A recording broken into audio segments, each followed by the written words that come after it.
What's moving? The City Connection live in your area. Bringing the spotlight to the urban scene throughout Hampton Roads. I am Victory the God. All Eyes the General. Broadcasting live from Virginia, 757. Follow us on Instagram, The City Connection Live Podcast. Follow us on Instagram, The City Connection Magazine, www.thecityconnectionmagazine.net. Subscribe to our YouTube channel, The City Connection Magazine. Connecting the city. Connecting the city. Connecting the city. Connecting the city. Connecting the city. Connecting the city. Connecting the city. Connecting the city. All right, y'all ready? Yes, sir. What's good? What's good? Yeah. We in the building, y'all. What's good? What's good? Tune in, man. We out here tonight, man. The City Connection live. I am your host, Victory the God. All Eyes the General. We got a special guest up in here tonight, man. On some real funny time, man. You know what I'm saying? We here to make it laugh, make it cry, make it happy, and all the above. Without no further ado, we got my man, Angus. Yo. What's goody? Hey, shout out to that old school white porno music you had playing in the beginning. I was thinking of porno VCR tape. That, right. Oh, Full House. Oh, it's clean. It's for the kids. Full House. That was Full House. Times are changing.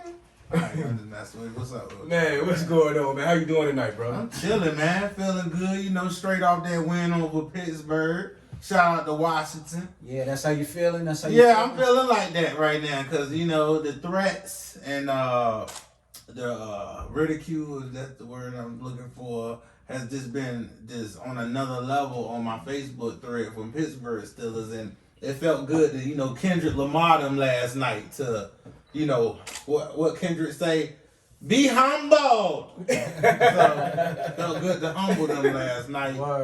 So they put them little towels back in the drawer. Yeah. That's what's up. So we still got a chance to go to the playoffs. Okay. You know, Giants do too. So, you know, shout out to New York. I ain't hate. Hey, shout out to my 49ers, man, even though y'all ain't doing nothing this year. Ho. Why you shouting them out, man? They lost and y'all just went from a awesome defense, #1 defense in the league last year to just now you're in the contender right now. This is crazy. It's like this, right? I'm a diehard fan. You know what I mean? I'm going to ride with him till the wheels fall. Right. You got to. But look, it's just like this. I'm still a Bulls fan. When Jordan left the game, I left the game. When Jordan left, I left too, though. I ain't gonna lie. You know what I mean? Yeah, even when Jordan came back to Washington, I joined Washington Wizards, and I was like, I shouldn't have been riding with Jordan with Washington. That won't work. Nah, but I'm a LeBron fan, though. Oh, man. LeBron is the GOAT. Hey, look. That's crazy. I ain't hear nobody say AI. I'm like, yo, what's going on? Hold on. Shout out to AI, man. Come on, AI building, man. Yeah, Iverson, man. AI, legend. Hey, that's All real. day. He broke Jordan ankles, so that just, you know. True. That's it. Shout out to AI. That's a legend right there. That's a no-brainer right there. Shout out to AI, man, for real. The Vic, AI, like we got them all here, yo. Yeah. We got them all. Mike Vick, what up, dude?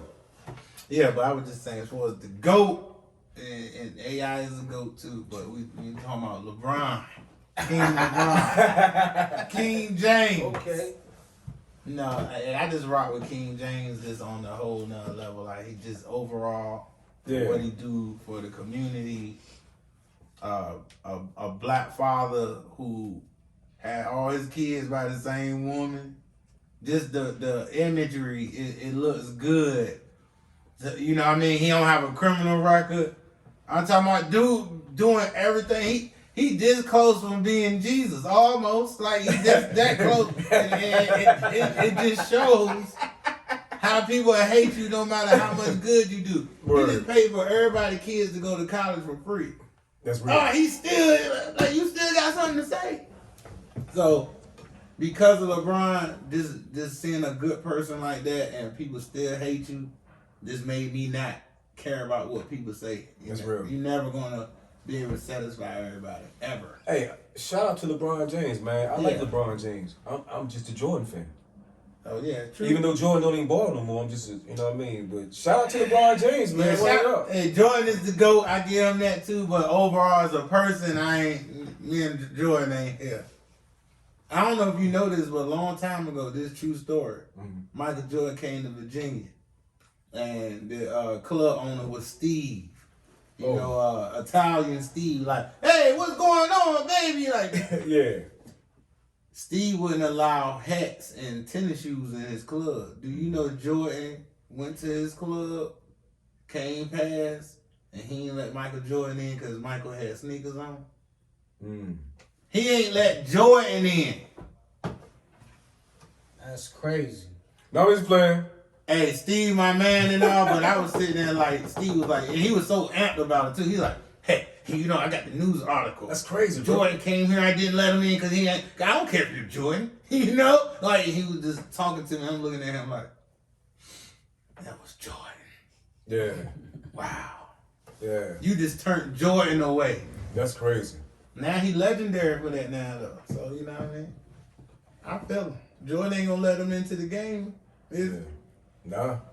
Steve ain't gonna be able to be like, yo, I let him in the club, tell him I'm at the gate. Jordan was like, yeah, man. That's crazy. And his club must have been out the beach, Virginia Beach. It was out the beach. Yeah, It was the old club Miami. Oh, yeah. I'm gonna call Miami. Yeah. You remember that joint? Yeah. Yeah. Steve, he told Jordan not to come in. So look, let's get into it, man. I know, right? Because I'm just saying? talking about all this other junk. Like, we just at the crib. That's all good. I mean, we home. We in Norfolk, man. True. So for people who don't know, you know, Angus Black and, you know, what you're about and the comedy circuit here in Hampton Roads, you know, let's first start off by letting everybody know why you chose the name Angus Black. You like steaks or? Nah, it's funny because I had a few. I thought you like steaks or something. But that's how the name came about. Dealing with meat. Yeah. No homo. He was like, oh, what you thought I was a porno star? No, I understand. My first name was Heavy Black out Huntersville coming up back in the day. Yeah. Family, Nate. Yeah, shout out to Family. You know, they called me Heavy Black back in the day because I was like a little chubby dude that played football, basketball, and I was good, you know what I mean? So when I scored, they'd be like, Heavy Black! That was the name I rolled with. So when I started comedy, I was going to go with Heavy Black, but then somebody was like, yo, I like the name Black Boy. So it started calling me Black Boy. But then there was a comedian in Atlanta that's with Bruce. His name Black Boy. And he's more mainstream than I was. So I had to throw the name away. So I had to come up with another name. So we in the crib, everybody sitting around smoking and junk. You know, coming up back in the day, roasting each other was the junk. So right.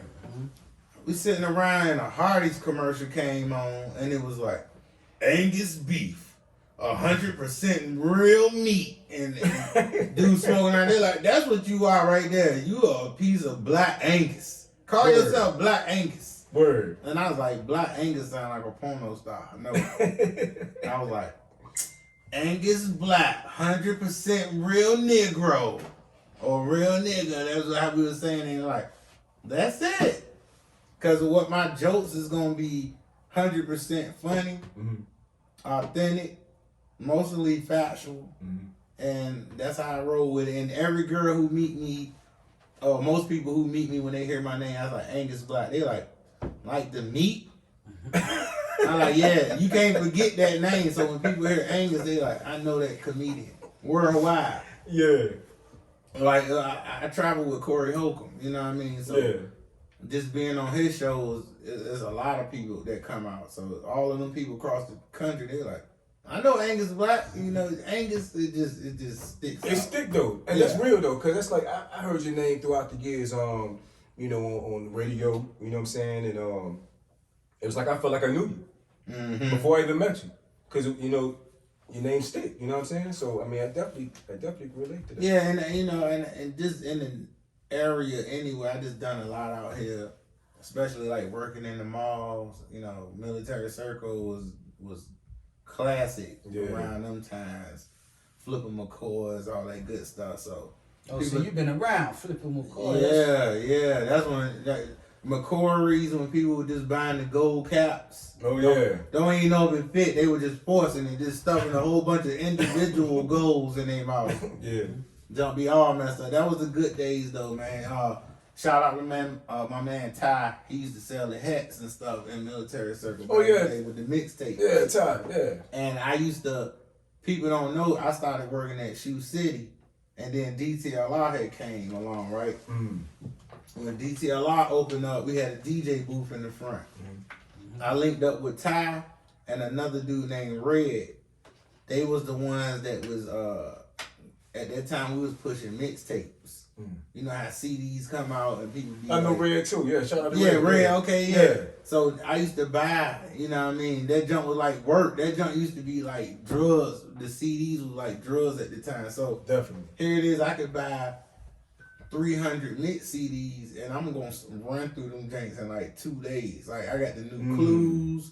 I got the new, I used to make so much money working in the shoe store because they had a DJ booth. So I put the mixtapes in the CD changer and people come in shopping for shoes and they be like, yo, who is this? I be like, yo, I got them joints. Yeah. So the owner used to be like, as long as it don't affect your regular job, you can make your bread on the side. So imagine working at DTLR making like $3 to $5 grand just off CDs. I get off work, I go next door to C Dreams, the leather store. Let me get that Avirex with the rhinestones on the back. Let me get them Mountain Gear boots. Let me get the. That was the good. Mountain Gear. Yeah. Mountain Gear was hot for a quick second. Oh, word. I was about to say. Hey yo. For a quick. That was good for a quick second. Mountain Gear was hot for a split second. But you know you had the Trezetta boots. That, you know, Gore-Tex, and Gore-Tex, all of that, Gore-Tex, Trezettas. Yeah, you know what I mean? Mountain Gear Jones store, they like. Look, he trying to be like, Black, I don't know, I can give you a pass. They like some LA Gears or something. Hey, see, that's how you know that's a real Norfolk dude. Cause he like, I don't know, I can let you slide on the Mountain Gear. Yeah. I had this one pair that was hot, and then after that they was out. Like they matched my coat. Go ahead, man. Stop there, man. Oh, man, that's messed up, man. No, go ahead, fam. Okay, well, forget my Mountain Gears, man. Scratch the Mountain Gears. But yeah, dog. Hey, the hustle was real, and that's how I ended up meeting Pizzo Coconuts from the radio station, Hot 102.1. He used to come in there all the time, and I used to beg him. I used to like, bruh, you need me on the radio with you. You need me on the radio with you. And he one day he came in and I was on him again. Like, yo, you need me. Everybody know me. Everybody know me. So he finally told me come up to the station. I got down to the station. I was an intern for like 4 years, not getting paid or nothing, right? Now, how old were you doing this time? Dang, man, I don't even know how to keep up with the age no more. I'm talking about like, was it, like your early start, so. I would say I was probably like 19. Oh, dang, was I 19? Nah, I had to be like 22 or something like that. I was young. Yeah. I was 22. I think it was 22. 21, 22. And then I was an intern, not getting paid, using everybody's car to get down to the radio station every day. Everybody looking at me like, yo, man, you got to get paid. So people had to just believe in my dream. Like, I said, yo, I'm going to get on the radio one day and I'm telling y'all going to see I'm going to be different. Like, y'all going to see how funny, how much energy I'm going to bring. And Pizzo Coconuts was the first one that let me get on the radio with him. He started me like light. Like, just come on and just stay on the other side and just say little funny stuff. And he was the one that made me start doing comedy. He's like, yo, bro, you need to do stand up because I hear your storytelling and I get like locked into your stories. Yeah. And he was like, yeah, I'm gonna put you on the show with Herman Hurston. You know, that was the Supreme Team morning show. They legends. Yeah. And Definitely. Herman had a show in Portsmouth. And he like, come out P-Town, do like 10 minutes. On my first show ever, I did like 53 minutes. And then he told me, I'm gonna take you on the road. I'm gonna show you the ropes with this. And I elevated real quick. Like after I started to really learn the craft. And then me and Bodacious hooked up and we had the Wednesday night room at the Funny Bone. Like that jank used to be hood, bro. Like we had like 200 people couldn't even get in like every single week. We like, hey, ain't no more room. He's like, oh man, come on, black man. Like junk was lit. Wow. And we had Kevin Hart. Kevin Hart was driving from Philly coming to the Wednesday night amateur night. Oh yeah. Like we had everybody. I got pictures to show you like. Like Virginia Beach was across the nation. Like people would be like, "Yo, I heard you got the Funny Bone in Virginia Beach, man. You got to get us out there." Like I heard that thing is the. I was like, "Wow, I ain't know how epic it was until like later on." But I was on the radio then, and you know, just doing a guest list saying, "Yo, I don't care how many people you got. Call up right now. You get tell me your first and last name and how many people you got coming." So it'd be girls calling. It's me. Plus 10, we gonna have all our hoes out there. I'm like, yo, this ain't about to be lit. So, that man, I miss them days, dog. Yeah. I miss them days, bro. Like, it was epic. We had all the celebrities come through, all the AI, everybody. It was just different then. Who was the biggest celebrity you say came through and stuff? Who I seen here or just in general? Yeah, came through here, definitely came through here, Virginia. Like music and or just comedy wise? Let's go both. Let's go music and comedy. Because you have been on the radio stations. Yeah, so meeting them like in person. Man, that's so many, dog. It's like the biggest. I don't know. I would say because Kev huge now, I would think that I'm like, dang, Drake used to hang out Virginia Beach. Oh yeah. He was a kid though. Never knew. Hey, you just be like, dang, I was by him. You know what I mean? So on that level, like, yeah. This is before he started beefing with Yeah. I met a lot of people who just before they got big. Like I never really. I'm trying to think who I met that I was like, I can't believe it. Oh, I take it back. I give you one. My birthday. My birthday is June 19th. I'm a Gemini. Every year I like to do some crazy jump for my birthday. I booked Bruce Leroy, Tom Ock. Oh yeah? I booked him to come down for my birthday. I booked the movie theater out and told everybody like, yo, I got like 225 seats for whoever want to come watch Bruce Leroy, watch The Last Dragon with Bruce Leroy. And people were sitting there like, you lying. That jump was jumping. That was legendary. So that was legendary because Bruce Leroy coming up, I watch Last Dragon literally almost every day. Every morning I get up, I got to watch Bruce Leroy. It got my ass kicked, but I just felt like that glow was going to come out one day. I said, because y'all take me as a joke, I'm going to just spark up on you one day, and y'all ain't going to be ready. But nah, that junk got my head kicked off our pop place back in the day. Oh yeah, I know you weren't trying to go out pop place using no goddamn. I tried that roundhouse on somebody and that junk ain't go right. That shit don't work unless somebody else doing it with you, man. I just tell y'all this, don't do no roundhouse kick by no prickle bar bush. That's what we used to call prickle bar. That was the girl with the oval bite who had a bang, one of her bangs covered her eye because somebody slashed her with a blade. And that's how she say everything. When she go to the candy lady, she say prickle.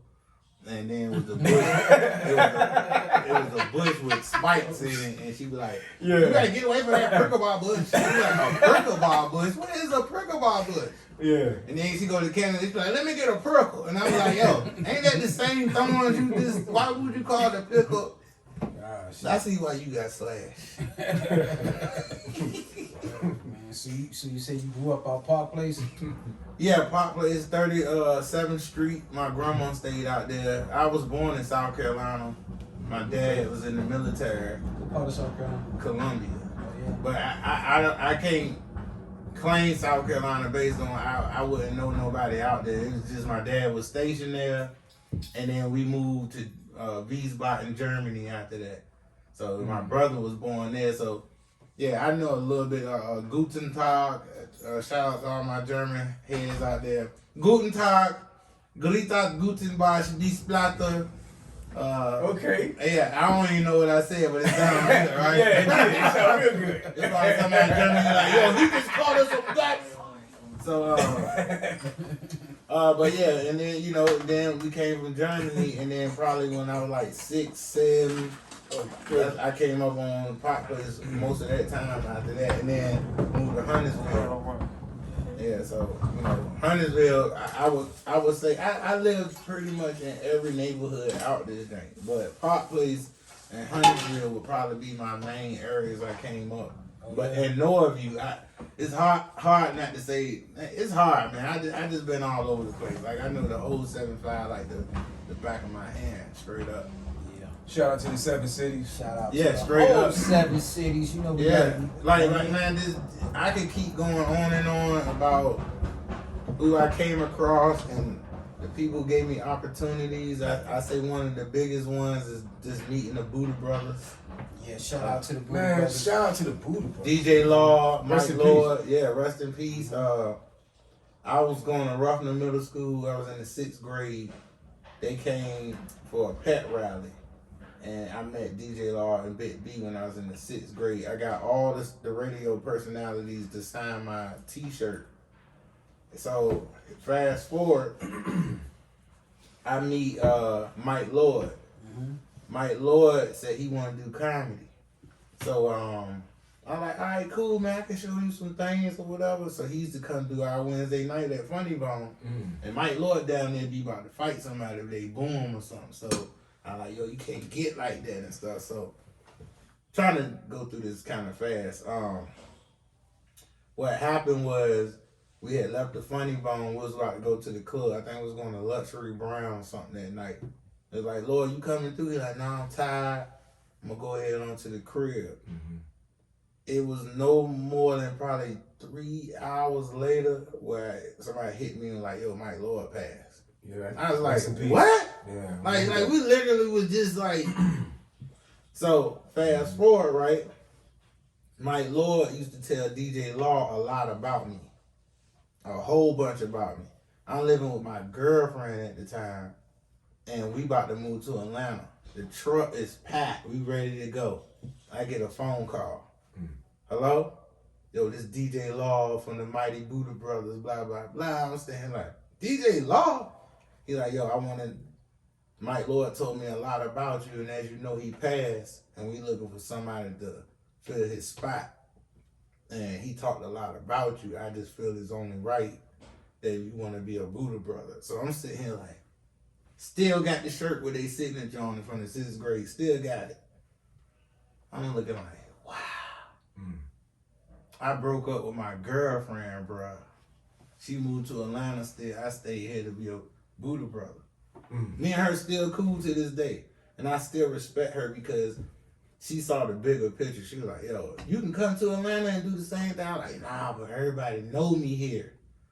And she was like, I want you to be successful. I want you to, and you got to do what you got to do. So I always respected Cherie because she supported me and stuff. So big shout out to her. And I got on the morning show with him, and DJ Law was like, yo, you need a signature. You need something that everybody gonna know you for. And I said, hey, like, I don't know what to come up with something. I'm like, man, I don't know. And then Law said something where I ended up saying, like, man, what part of the game is that? And as soon as I said that, he was like, there you go. And then he said, just make sure you end all your skits with what part of the game is that? And now, I remember that. Yeah, I remember that. after a while, With it. yeah. Right. And then I started doing characters. I did this girl named Peaches. She talked with the raspy voice, like, you know. Then I did this What girl- Peaches at now? I don't know, man. I ain't done them voices in so long. It used to be people who used to think they were real characters. Like, I remember Peaches was talking junk about Williamsburg dudes. She was like, oh my God, them Williamsburg dudes, they ain't had no fight since the Indians and the Pilgrims came out there and stuff. And the dude called up there and the dude was like, hey, yo, Cook. Hey, yo, that girl Peaches up there? So I answered the phone like, who? He said, Peaches. Where that B at? And I'm sitting there like, he don't know Peaches is a character? He like, yo, just let Peaches know now. I had a lot of homies lost their lives out here in the streets of Williamsburg. Real dudes. Real homies out here in Williamsburg. We got real hoods in Williamsburg. And when I see Peaches, it's on and popping. I got a bullet with her name on it. I'm sitting here like, Wow. I was just about to tell him, I was like, dog, that's a character I play. But as soon as he said that, I was like, I'm about to let Peaches know right now, and she's gonna apologize. And look, I'm gonna make her apologize. He's like, all right, bet. And I came on and blended the whole Peaches thing again, making it seem like I'm talking back and forth with her.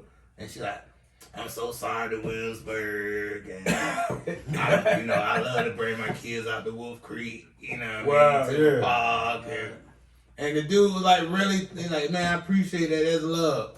But it's amazing how you can convince people that you somebody else. I used to play this little boy named Twinkie. He was like a 7-year-old fat boy. He just talked. He was like, and sometimes when I go to the store, my mom, and there used to be this girl called like this. She's like, where is Twinkie at? I'd be like, I don't. Twinkie's so adorable. I love him. Like, she was really in love with him. Like, to the point I used to be like, yo, if you drop Twinkie off at that lady house, she gonna do some Antoine Fisher junk to him. Like, but yeah, man, that junk used to be, man. I used to be real good with voices, but, you know, then what part of the games is that? I used to just record them drinks all day in the studio, just let the once they showed me how to work and chop up my stuff and do voices, it was over after that. Yeah. I still got some podcasts up, like online that you can find with my old skits on it. Like people had saved them, and I don't know how they created them, but I Google my name, and it be stuff people put together or stuff that I done that I be like, wow, somebody just chopped my junk up. So look, let me ask you something. As far as I know right now that you are involved with Funny Bone, right? How did that relationship start? I always, well, first of all, we was doing the Wednesday night Apollo night. Now, Apollo night used to be so crazy, bruh. Like, straight up. They ain't say it like this, but you could tell it was just like, hey, Angus. It was so many dudes walking around smoking weed. The wait staff be sitting there having meltdowns. They were like, some dude just cussed me out and said that I need to put more liquor in my alcohol. Like it used to go crazy and stuff. So Funny Bone kind of came about. Our relationship really kicked off after the internet wave kind of started with Just Hilarious and V Simone and Jazzy.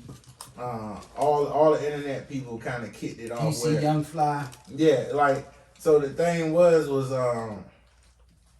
I was already putting shows together, but I used to have a lot of outside investors, and it was more like the club was just like, look, man, you come up with some great ideas with some genius shows that you put together.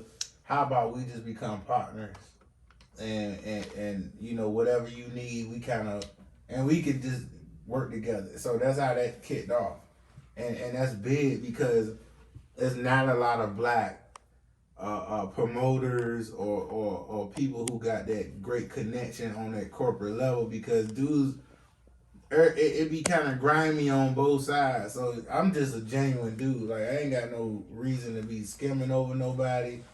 And at the end of the day, some people would look at race and let that mess them up from making money.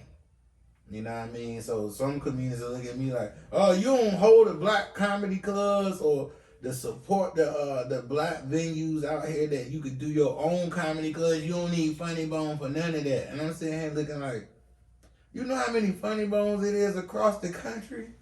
There's 19 of them.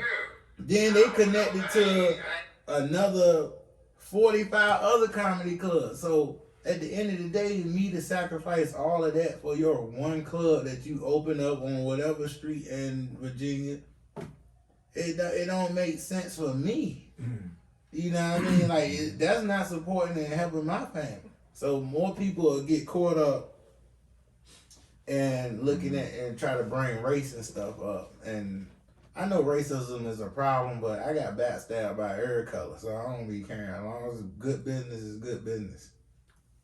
You know, and I know everybody want to stay true to, you know, I got to stay true to my hood, stay true to this and all that. Man, you going to learn real quick that junk, when you dead and you gone, all people going to do is go on your page. Oh, man, he was a funny dude. He was a crazy good dude. Everybody going to say they tears, and then life going to go on. And then the big question is, after you gone, what did you leave to help anybody? Like, was you just a real dude? That's all you was known for? Like, you got insurance, you try to, like, your parents ain't, like, it's so much stuff I be thinking of. Like, where I don't want to burn bridges with people based on what the wave is. And it's easy to get caught up in the wave. Like, oh, everybody ain't messing with Trump and all of this, and everybody ain't messing with Biden and all that. At the end of the day, it's like, yo, both of them, like, neither one of them is for the black community. You know what I mean? So why are we fighting over politics when you sit here and say, I'm not a political person at all? So what you being political for? Why you mad at me? Right. You don't even know what you mad over. Half the people that went out and vote, I'm one of them type of people, know why you doing what you doing. Yes, you can exercise your right to vote. That's a good thing. But if you don't know why you voting, you could have voted for Satan himself. You would have never known because you following the wave. Everybody sitting here, Trump this, Trump that, Biden this, Biden. I'm looking like, okay, give me one reason why you want Trump out without using your personal feelings. Using politics. Outside of him being a bigot and disrespecting people across the board, we already get that part. Did he get the job done? Did he do what he's supposed to do for us?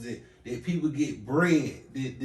That's either Obama left the White House in good condition and y'all saying that Trump took the White House down, or did he keep it at the same joint and take it up? That's the part we don't talk about. So I'm not with neither person. See, like, as I'm talking like right now about this, a person who in their feelings have just immediately said, oh, you a Trump supporter. Why? Because I'm sitting here just being a realist about both sides.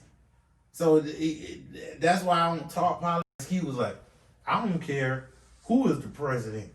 I'm basically just trying to see who trying to entertain my Black America contract. That's all he was trying to do. So whoever in there, despite if you like him or not, if that's your president at the time, you should want to see your president win, despite if you think he's an asshole or not. He have to look good for all of our sake. So people got to get all of it, down and now across the board, statistically, numbers is good, but nobody gonna look at that. Now, if we want to talk racism, I can find the same racist stuff on Biden as I can find on Trump. So why you trying to make your racism look like a better type of racism over this racism? That's how dumb we be looking with it. Now, if you want to solve this issue, black people are supposed to come together as a collective and already start looking at the next senators or the next candidates coming up that can run for president. Once all of us agree, like, yo, it's such and such running out of Nebraska, such and such running out of, and the whole world together come together as like, we gonna agree on this black dude right here. Worldwide putting money up, he got enough money for his campaign. That's why most people that we want to win don't make it, because they ain't got enough money for the campaign. You have bread, you can win. Trump had bread. He just proved that. He had money to run. Now, if I had to vote, I was looking more like Bernie Sanders. I like Bernie Sanders. And the black dude named Alan West. And half the people don't even know who that is in Jumbo. You look him up, he like a black Republican version of Obama. But you know, like, and I'm gonna keep it 100. And this right here always mess people up. They be like, "Did you vote?" I be like, "Nope." They're like, "What? You ain't exercised your right to vote?" I'm like, "Dog." I used to ride with Dick Gregory. Like, you know how big that is to say. Exactly. Like, do you know how big that is for me to say that I shared moments like listening to Dick Gregory and hear his point of view?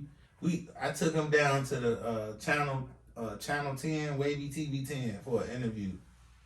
This girl come up to him. She's like, "I know you voting."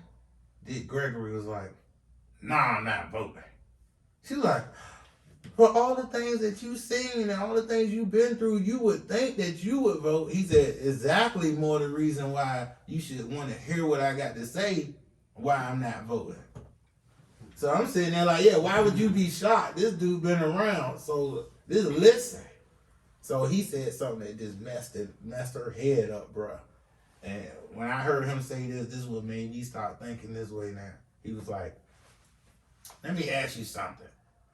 If you found out Hillary raped and molested 15,000 kids, and you found out Donald Trump molested and raped 10,000 kids, which one are you gonna pick to watch your child?" And she was just sitting there like, she's like, "I get what you're saying, but," he's like, "See, but," he said, "despite of you knowing both of them are rapists, and you have your child, you supposed to be the mother of that child, you felt like you was forced to pick a rapist no matter what." He said, "You are the problem. So if I don't feel somebody's qualified for my vote, I'm not voting. I don't like the candidates." So it's like the NBA playoffs. Your team is in the playoffs, you got eliminated. Is you gonna take your jersey off and now go pull on the other jersey of the team that did make it because your team ain't make it? My team ain't make it, so I ain't rooting for nobody in the Super Bowl. I ain't rooting for nobody in the championship. My team didn't make it, so you can't force me to become a Utah Jazz fan when I've been a Chicago Bulls fan my whole life. You just can't do that. So that's my thing of saying, know why you not voting, know why you voting. Like, what is it about Biden that you like that made you say, "Yo, we got to get Biden in there"? Because I can break it down from the good to the bad, and in 47 years, he ain't do nothing for black folks for you to feel like you getting a better choice. That's how I feel, but the facts is there. You know what I'm saying? So that's why it's easy to win the black vote over. All you gotta do is some things that look like you down with the culture and you in there. Like, I seen Kamala Harris, I seen her do a Biggie verse on the Breakfast Club, and right then and there, you saw the thread. "Oh, our president is whipped, our president is..." Well, because he did a Biggie verse. Mm. You know, Obama shot one little 3-pointer and he went in, people on the thread, "Our president is the best, our president..." Why? Because he hit a 3-pointer? Give me some political stuff you know that went on, because I can give you the political side. And that's what I'm into. I'm not into who look cool. Everybody had a teacher at school that was cool. Like, that's the teacher that got the most love. The one that act like just like the rest of the kids, that she'll come in there and the teacher do the whip and the Dougie and stuff. "Oh, Miss Clayton is the coolest." But that teacher, the one that you didn't like, was the one that was dropping nuggets. Mm-hmm. That was trying to sit here and get you focused on, "Yo, do the work." Like, Miss McLean, man, she mean as a mug. Because she telling you what to do, what you need to do. And that's why we miss out, because we want the person who sound good and that's cool and not the one that's So that's why I do roll more on the Republican side, because they more old school traditional. They more Democrats is y'all can stay out the pot and pay $50 a month, but don't be motivated to make more. Because if you make more money, then you got to raise your rent up. So you got people out there thinking like, yo, I'm not gonna work because then that's gonna take my rent up and that's gonna take more money. I'd rather stick with the $50 is a conditioning, is a design that they created. So Republicans is more, yo, you can stay out the pot, but you got 2 years to get your stuff together, and then you got to get kick rocks. And that's the ones that, we don't want them because they making you get off your ass. You know what I mean? So that's what I'm into. Like, you don't want to use the system and feed off government assistance, but yet it's like you're not trying to come off it either. Like, you comfortable. And that's a design to deter black people up mentally, to keep them where they at and keep them comfortable with just being in low income housing, not wanting to do better for themselves. So it's a design. And then they feed us all this garbage through radio, through TV. Like, you know what I mean? I really feel like this is the most genius idea ever. Just how you want to manipulate people. In the Bible, Satan was a music director. He was the entertainer. He was in charge of running the entertainment. So you can see how the radio ties into how that thinking was then. Like, why they keep repeatedly playing this Throat Baby all day? Throat Baby! Yeah. You say the song stupid at first, but now you done heard it so much, you can't stop singing it now. Yeah. It's called programming. Yeah. We're going to make you like it when you don't like it. Subliminal suggestion. Exactly. And now mentally you hearing that is not going to make a female feel as bad as going to that level. Cause she listening to it on the regular is programming her to feel like it's okay to be a throat baby.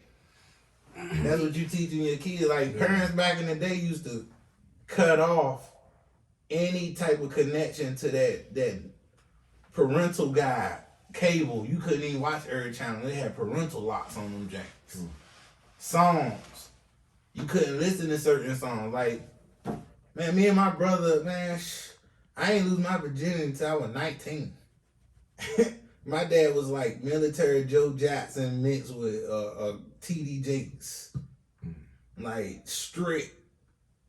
God wanted like this. This is the consequence for when you do blah, blah, blah. I stayed out Huntersville and Pop Place. I stayed in every hood. I've been around some of the worst killers and stuff just like everybody else. But my dad said, yo, you at the end of the day, you still got a choice.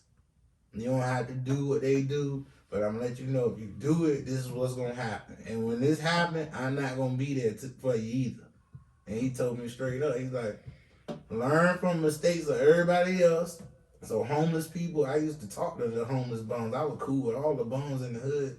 I used to be like, yo, P.P. Johnson, how you get like that? Because you go listen to their stories. That's why I like the movie Dolomite. Dolomite went back to the Skid Row and started getting stories from all the homeless dudes, and that's how his comedy got good, because they got stories. So you go sit out there, you find out, you talking to P.P. Johnson. P.P. Johnson used to be big time. Gangsta white walls. Man, we sitting there riding on blah, blah, blah. 100,000. Like, dudes making money. But we look past them and just be like, look at these bum dudes, man. And these dudes used to be somebody. So I want to know, what did you do to drop the ball? So I know not to do that. And I learned from all them dudes. Like, to this day, like, I still see some of these dudes still laying around the same corners. That's why I tell people this COVID junk is some BS. Because they say, wash your hands, wash up, make sure you sanitize. But ain't no homeless people dying from no COVID. Like, if COVID was that bad where you got to sanitize, there should be bodies on the corner right now. Throughout downtown Norfolk, through the hood, it should be homeless people everywhere. You think about it, though? You know why? Because the immune system is designed to fight off. We already consist of viruses and bacteria already. God already know this. He already know, the Most High already know how we design. He already know what's floating in the air. So for you to take a vaccine, first of all, you read the book called Vaccines, because it'll tell you what's in it. It's aluminum, mercury, brain skull, abortion fetuses. This is what they about to pump in. And you feel like the Most High needed, it had to come up with an idea for them to pump animal parts and all of this stuff into you. It's an experiment they about to do. And you about to sit here and think that the corporations that been doing us dirty since the beginning of time, this is the time they about to do you right. Man, your body already got corona. Your body already consists of weed. Your body consists of all of that stuff already. And your immune system's supposed to fight off any viruses or bacteria on its own. You don't supposed to be taking no chemicals and junk. That junk gonna alter it. And me personally, I think they trying to alter your DNA, getting ready for this 5G switch. That's all that's about to be. Because your natural body ain't going to be able to take the radiation waves that's going to be pumping out of that jank. Facts. How you think they transfer a virus that fast from China to here that fast? Through radio waves. It's the most genius idea.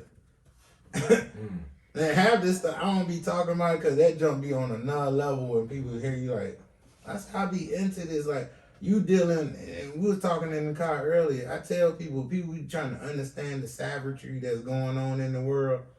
You dealing with not regular human beings. Everybody is a particular extraterrestrial race. It's about where you from.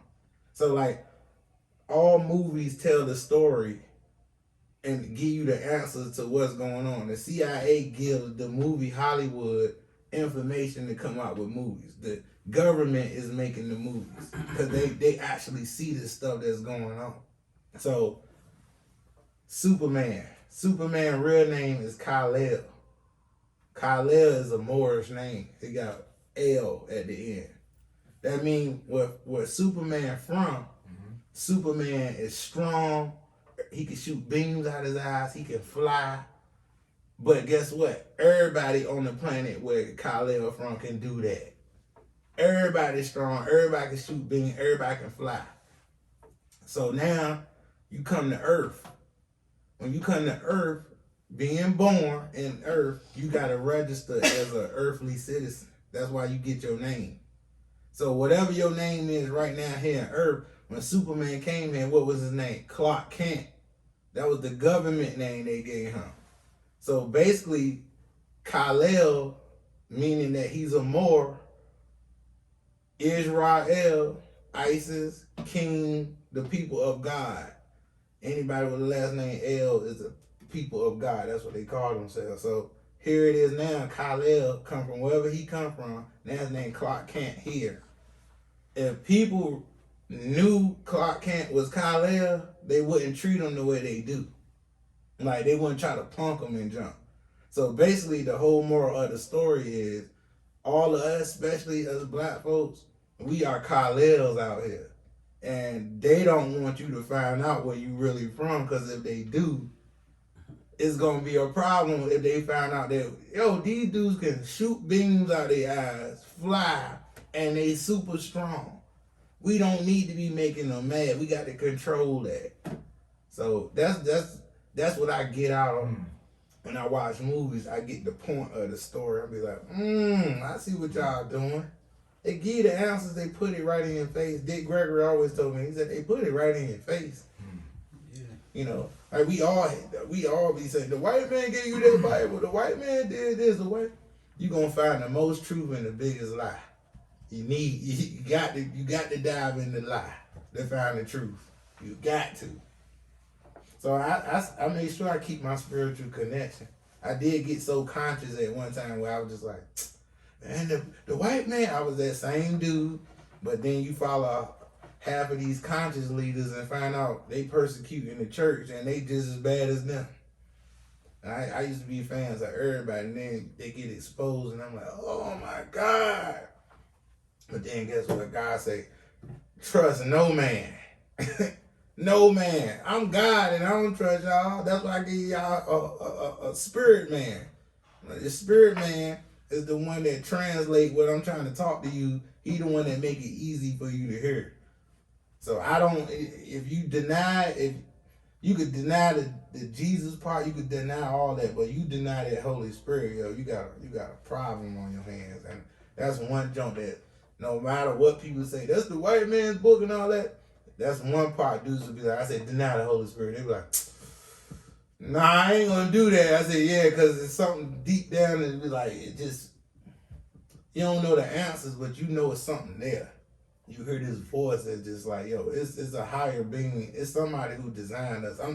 I'm real fascinated with who designed us. Like I'm into all of that, bro. Like me personally, I know this sounds crazy, but I talk about this in my comedy shows. I be like, yo, is it a possibility that that Adam is just ATOM, not ADAM? Like this is a scientific fact that the world did start with Adam. That's exactly what it is. Yeah, and then Eve came along and stood for evolution that helped evolve the Adam. Or was it a female that was here first, and then us men, we offsprings of the female? And the only reason why I say that because every part of your body is used for something. What is the male nipples used for? I say the same thing. Some men lactate. Some men lactate. So I'm looking like, yo, that's already a sign that we leftovers of the woman. Mm-hmm. And then a woman got 2 X chromosomes, a man got an X chromosome and a Y chromosome, which the Y is recessive, which makes us a defect, makes the woman more dominant because she got common denominators. We don't. So that's what makes the woman more dominant, math-wise. You know, a man's genitals and his shaft ain't nothing but the inside of a girl's womb on the outside. Mm-hmm. A man's testicles is ovaries. We squeeze them what? We get cramps. Mm-hmm. You know what I mean? So I be looking, it's already a fact that the black woman is the most smartest creature on the face of this planet. They got all the book smarts. We got the street smarts. You know what I mean? Sometimes you catch a girl with the book smart and street smarts. That's why even this kind of is challenging, even when you come across people who say they gay and stuff. And I used to be really so into the whole, it's an abomination and stuff. And of course I don't agree with it and I don't support it, but I do try to be more open-minded as far as like, how can it happen? So when people say stuff like, you could be born gay, I'll be like, that don't make sense. Mm-hmm. Like, why would you, that don't make, but most gay dudes in school coming up, they was getting honor roll, operating like a female. Their mind was just like a female. So then I end up finding out that your right side of your brain or left side of your brain is more feminine and then the other side is masculine. Left masculine, right feminine. Okay, it's the other way around. So, but we operate with one side of our brain instead of both sides. Women can operate on both sides. We act off of animal instincts. Like when we go cheat or we do stuff, it's more like, baby, I really ain't love her. We being dumb. A woman got emotions attached to it. They think. Like my dad, he put me onto that when he dropped me off at school. And I was in an art class, and it was my whole class was outside. My dad stopped. He was like, "Well, you get out the car. Look over there. What'd you notice?" There was 3 dudes and 1 girl outside. He said, "What you notice?" I was looking like 3 dudes and 1 girl outside. He like, "Look, it's hot outside." He said, "Look at them." I noticed the 3 dudes was sitting in the sun, sweating while they were painting, and the girl was the only one in the shade. It was just that part that just made me look like, they ain't know to go sit in the shade to be cool. The girl only one thing, but it's the little stuff like that my dad was showing me. He like, look at the difference between us. Like, that's peace.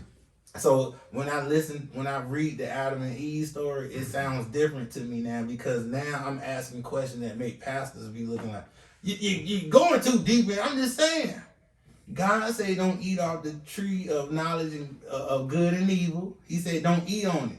And now most people will tell you, just obey me. I said, okay, they obey him, but it's nothing saying where he gave them understanding of why not to eat off the tree. Right. So if you tell me just to obey you, but you ain't give me no understanding, I don't have any fear of what's going to happen because you told me that. So my dad would tell me stuff like that. He was like, you just listen to me. I like, you tell me not to touch the iron. You never told me that the iron was hot. So I got burnt. So I'm curious now because why I can't touch the iron? Yeah. You know what I mean? You just said, you got burnt before. I never got burnt. So that's what made me look at the whole junk. Now the crazy part is once they ate off the tree, God saw Adam and what Adam said. He blamed it on Eve or why he said, I ain't no little naked type junk. And then he blamed it on Eve. Like, if you wouldn't have gave me her, instead he could have just been the man like, my bad, blah, blah, blah. Because it honestly seemed as Eve didn't know what was going on. Maybe Adam and God did, but he ain't share that with Eve. Eve was kind of left in the dark. So I be into it like that. I be looking in between the lines, like, hold on. Like I'm so deep with it to the point. Adam, I be talking about Adam's first wife. Like I go all the way back when his first wife Lilith and junk like Lilith. Yeah. Okay. People, I'm into all of that. They kicked her out the garden and demonized her, which only would make sense that she was the serpent that came back and talked to Eve. She was looking out for her homegirl. So I like feminists started way back in the garden. The girl like, girl, eat off that tree. They just don't want you to know you can have the same knowledge and power as God. And she was looking like, that's where that jump started. That made sense that a serpent was the girl and not Satan. Satan is actually Saturn. Before the whole Bible thing came along, people was worshiping Satan, but it was short for Saturn. Because it's believed that a long time ago that you could see Saturn in the atmosphere, that you could literally look up and see the solar system was probably closer then. So they was worshiping Saturn. If you look around everywhere out here, Saturn is everywhere. The logo is everywhere. So here it is that we thinking Saturn is L. That's the same symbol like on car logos is the L. You know what I'm saying? Like EL, like when you see like when I was saying the more like my name is Ishmael, right? Mm-hmm. One who God hears. You know what I'm saying? Mm-hmm. Isma is Arabic for God hears. I mean, pardon me. Isma is Arabic for hears. El is Arabic for God, right? You know what I'm saying? Mm-hmm. But L is Saturn.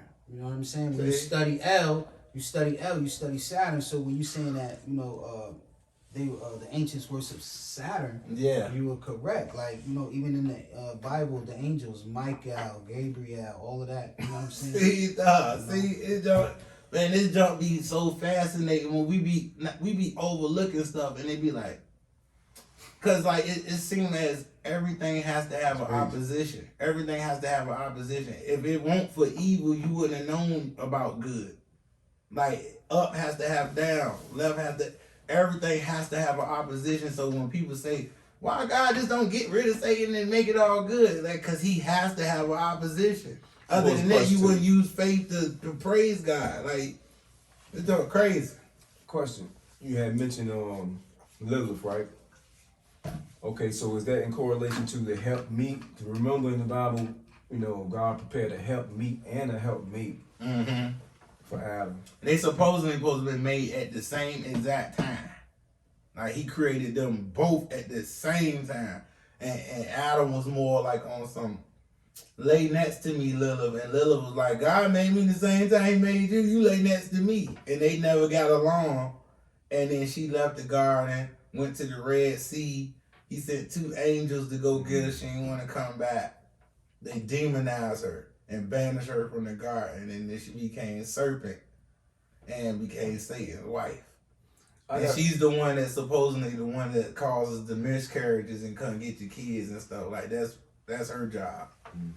Like, so I tell people I don't have sex with girls in my dreams because that's where the loose demons at. That's what Lilith at. Yeah, spirits have to have a spiritual law. A spirit has to have a body in the physical to do something to somebody else in the physical. So when you open yourself up, people out here renting your body out, and there's people locked up right now like, I ain't killed nobody. Like, yeah, we know you didn't. So it's like the spirits, I don't mess around with the spirits and stuff. That's how this whole, like when people watch the movie Men in Black. Yeah. That's junk real. And them agents go around, all the aliens be in human form. When that roach came from outer space, the reptilians, that's the race that we really fighting out here. That's savage. That's who you dealing with. They came here and the roach did what? That's the first thing he did. He got him a body. Yeah. That white man was walking like that. It's not real, bruh. And it only makes sense. Body snatchers. But man, this junk is real. Jeepers Creepers, all of that junk taken. Stargate. When he was on the Jeepers Creepers, when he came down, they was on that bus, and he was telling everybody to move out of the way. He wanted the blackest boy up there. Why? Because they sell melanin for $353 a gram. They sell us. Yep. We worth more than gold. Melanin camps. Bruh, this junk, like, I did a show one time, and white people be impressed with this junk, dog. I said, you know, white people, y'all like vampires, right? Every vampire movie you see, you ain't gonna see too many black vampires. Why? Because white people are Neanderthals. They are savage. It's in their blood. When they go to seafood places, notice what they order. They order bloody food. I want it raw. I want it. You can't help it. It's caveman in your blood. When y'all was in the mountains, y'all was in the darkness. Y'all was in the cold. Vampires are in the darkness and they in the cold. So look at the movie Blade. All the vampires was white. And what was they trying to do the whole time? Get the black vampires so they can create daywalkers. You watch TV now, they always pushing interracial this, interracial that. They pushing it because they trying to create their own daywalkers. They buy melanin to survive. We need that black vampire blood. So when Blade had went down in the lair, who was his mama? Sanaa Lathan. She was the only black vampire in the lair that all the white vampires came down to mate with her to create daywalkers, which now the daywalkers would be Patrick Mahomes and Steph Curry, the new wave of the light eyes, light skin. That's the new wave of race coming soon. And now all this darkness is going to kind of fade off to the left. They trying to create a whole new race. I jump crazy, bro. Some Dragon Ball Z stuff going on. I'm into all of that junk. But yeah, man, I'm fascinated with life right now. It's been a long time since I talked about stuff like this. Just a real quick note that people don't know. Dude named Dwayne McDuffie, black guy who created the Marvel comics, DC comics. He created Scooby-Doo. Black guy. First cartoon was Ben 10.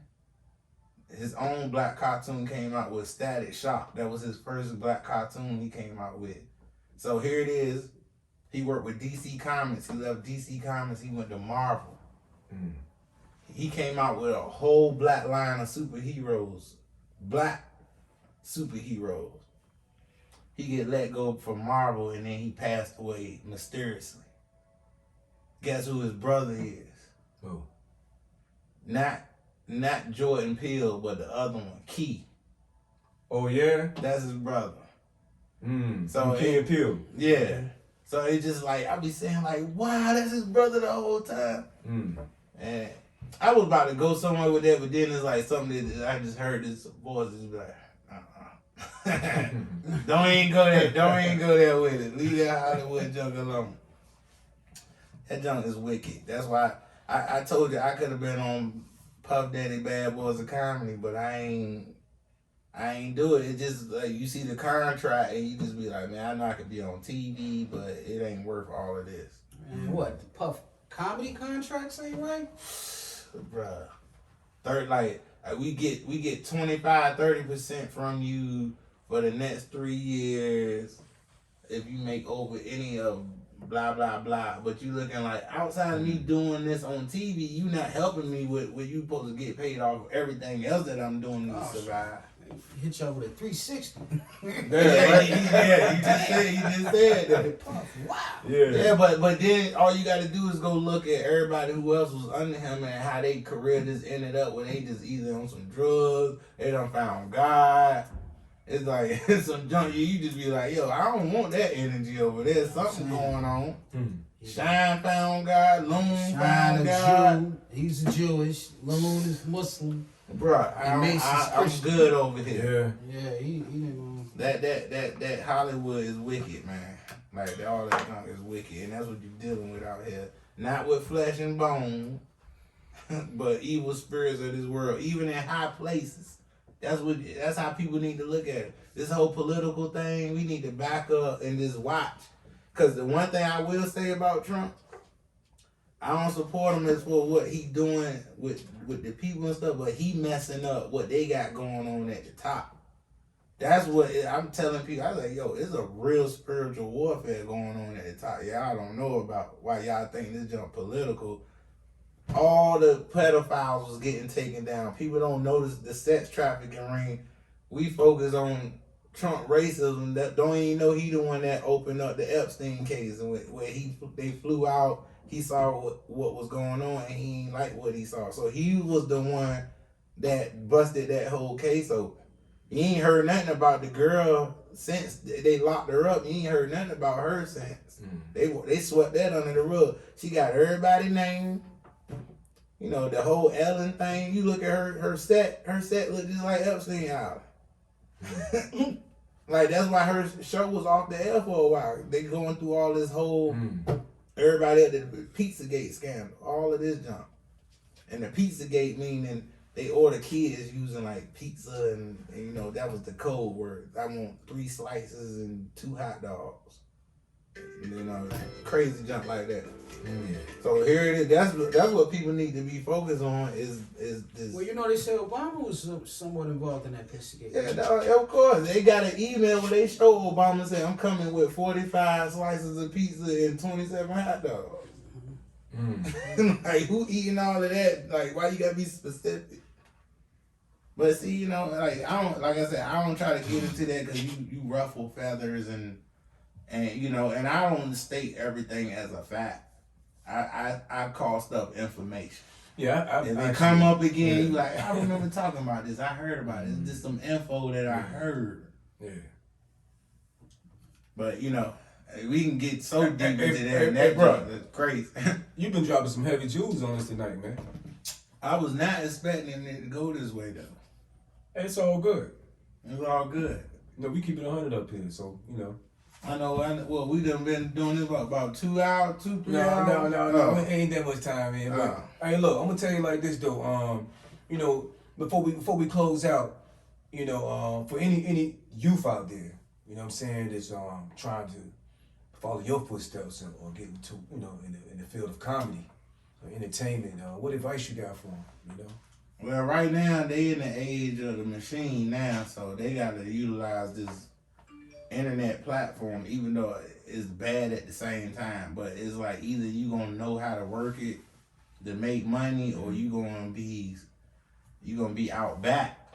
Like it's kids and stuff out here making some good money monthly off of hits. You know what I mean? Off of making $8 off every 1,000 views and stuff like that monthly. Like getting $40,000-$50,000 checks. So here it is, I'm 39 and I'm still trying to just get on that level. Like, even as a comedian, I'm funny on stage, but as far as the people knowing about me, that part is hard. It's like, I don't know, it's kind of hard to explain on that. It's just like all the old school comedians, it's hard for them to sit here and be like, I can't be on the phone all day. Like, bro, I know I have to do it if I want to win, but it's like a part of you that just, like right now, the kids coming up now, I just met up with my homegirl, the twins and stuff, they had their kids. As soon as I saw their kids, I told them, I said, look at them, they looking at y'all like they looking for some Robux. And their mama looking like, Robux. I said, you don't know about Roblox. Kids go crazy on Roblox. So I'm looking at my nephew and them, they building a community. Like, he got to get up and go to work on this. This is like SimCity 8000, bro. Yeah. Like, he getting up early in the morning. I'm like, where you going? I got to go to work. You got to go to work where? On the game. That shit. So here it is. He opened the game up.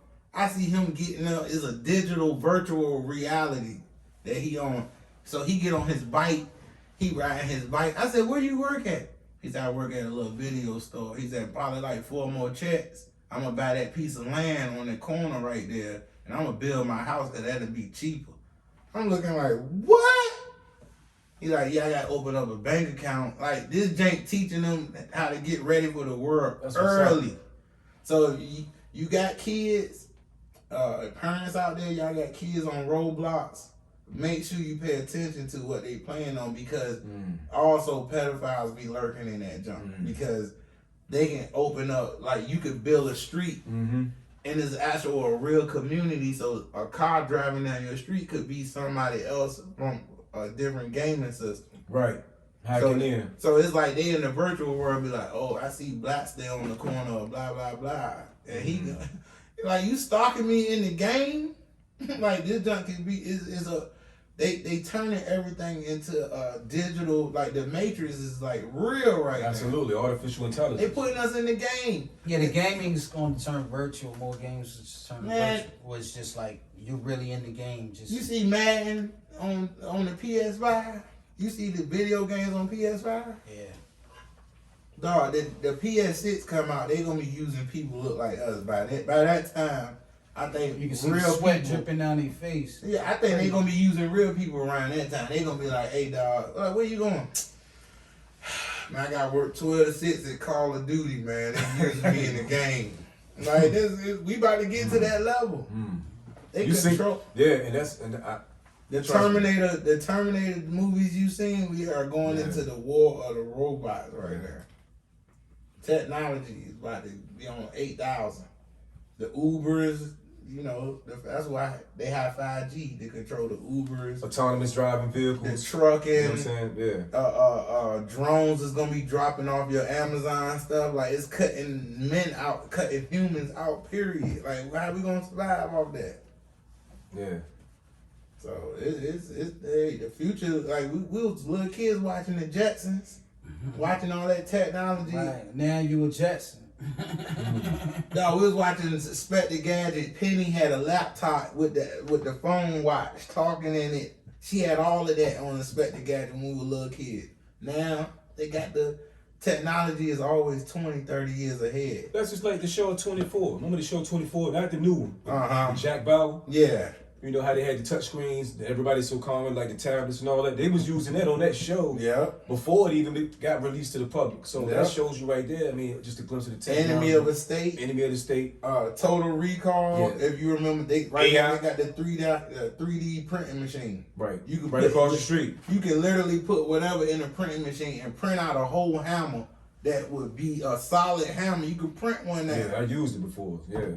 Like, they printing guns out of there. Like, you can go online and see them printing guns up and them J's working. Yeah. 3D Like, bro, it's junk crazy. Yeah. Elon, I be watching Elon Musk. Elon Musk, right? Elon Musk is definitely an alien. Definitely. Like, he talk like one.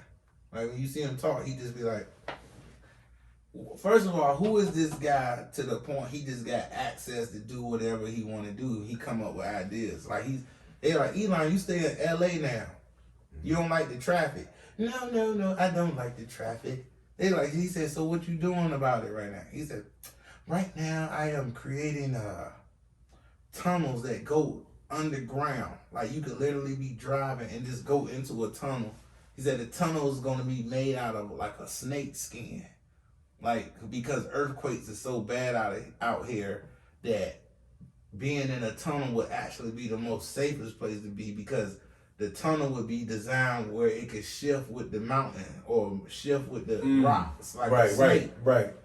But the dude interviewed him looking like, how you come up with these ideas? Like, who do you go to say, yo, I want to try this, and they be like, okay, go ahead, and you could just start drilling into the earth like that. Like, how, you know, the Simpsons, the dude who write the Simpsons, like another alien or a time traveler. You know what I mean? This dude, ain't no way you coming up with all these cartoons is hitting what's coming up next. The Charlottesville junk, he got the pictures is the same as that. Like, the imagery is dead on. You got Donald Trump coming down the elevator joint. I mean, Donald Trump, when before he became president, he already had him president on The Simpsons. I seen Trump dead on The Simpsons. I was like, oh Lord, The Simpsons is the new Bible right now. You see episode 46? That's where we at right now. Like, so, but y'all, dog. So y'all believe in all that crazy junk. Another whole universe, all that jump, parallel jump, portals. Quantum leap. Is the earth flat or circle, like all of that junk. I'd be like, well, in the Bible, the angels said we stood at the four corners of the earth. Ain't no circles on the like little junk like that. I just be looking under the firmament. Bruh, they had a show called The Dome that was out one time, where they had the whole. I saw that. And people couldn't get out. They was in a dome. Yep. I saw that. So I'm looking like, shoot, we could be in a dome. You know what I mean? Elysium, where they started a whole nother city outside the earth. And all the poverty people was left on Earth, and all the rich folks went to this new Elysium joint they built outside the moon. Well, you know, that's what he's saying about Elon Musk. You know, he was building those that's already the space hotel. Yeah, all space that junk stations already. He already had in place. You know, for the wealthy to take the elite trips to. Right now, you can do that. 1.2 million. You can go to the moon for the weekend. Richard Branson created this ship. Him and Bill Gates. Richard Branson from Virgin Mobile, right? Virgin Mobile. Yeah, that's what I was thinking of. Yeah, that dude rich. He on islands. But I be watching them millionaires and see what they do. He was like, it was an island just in the middle of the ocean that nobody was on. So, you know, I bought it for $150,000. They show people just go around claiming stuff that nobody else. There's a big giant rock in the middle of the ocean. Somebody could be like, yo, ain't no claims on that. I want that rock in the middle of the ocean. You can buy it. There's a lot of it's like people selling air now. Like you go to I did a show in Denver, and they got air bars out there. You can go into an air bar, oxygen bar, and get a shot of air. Yeah. Like you just be like, yo, let me get a shot of cucumber melon, a shot of air, and they give you oxygen and flavors. Give you like a hot, like you could buy air now. So you look at like Total Recall, they build in the city. Just think about that for a minute. If the fact that they crazy, they selling air, right, and they allowed that shit. No, imagine your bill coming up and you ain't got the money. Right, done. like you get down to like the last 5 hours you ain't paid yet, and they start letting it down a little bit. You be like, hey bro, you ever seen the movie In Time with Justin Timberlake? They got rid of money. Now everybody you work for time. You got to watch. That's the best movie, bruh. Say you work the whole week and then everybody in line to get their check. It's a machine that put time on it. They're like, you only work such and such, you get 26 hours. 26 hours? I can't get through the whole week with no 26 hours.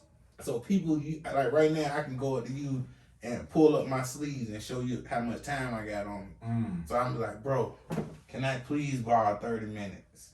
And you'll grab my hand, I'll take 30 minutes from you. You got a little time on you and jump like. So the based on the movie, the whole point of it is, as long as you got money to buy more time.